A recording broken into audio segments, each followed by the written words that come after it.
Welcome to our channel. Today we how to withdraw from Google account data and privacy activity, full guide step by step clearly. To withdraw from Google account data and privacy activity, start by opening your web browser. Navigate to the Google account page by typing in accounts.google.com.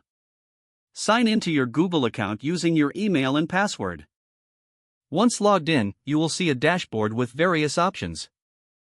Click on the Data and Personalization tab on the left side of the screen. Scroll down to find the section labeled Download, Delete, or Make a Plan for your data. In this section, click on Delete a service or your account. Select Delete your account. Read through the information provided by Google about the consequences of deleting your account. If you decide to proceed, click on the Delete Account button. You may be prompted to verify your identity by re-entering your password. After verifying your identity, follow the remaining prompts to complete the deletion process. To manage data without deleting your entire account, go back to the Data and Personalization tab. Find the Activity Controls section and click on it.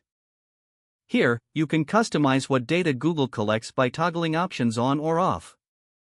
Make adjustments according to your preferences for web and app activity, location history, and YouTube history.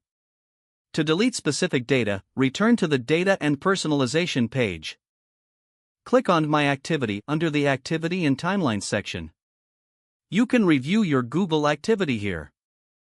Choose the Delete option from the menu to remove certain activities. Decide whether you want to delete the last hour, last day, or a custom range.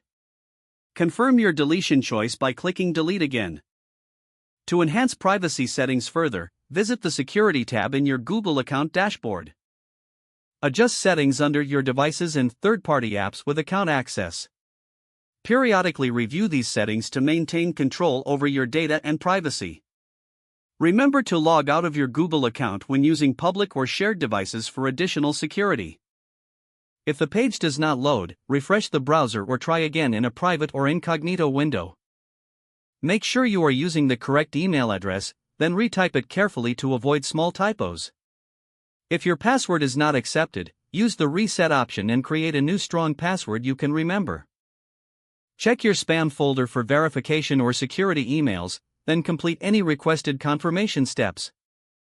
Enable two-factor authentication if available to improve account security and reduce unauthorized access risk. After signing in, review your profile details so your contact information and settings are accurate and current. Don't forget to like this video and subscribe to our channel for more step-by-step tech guides.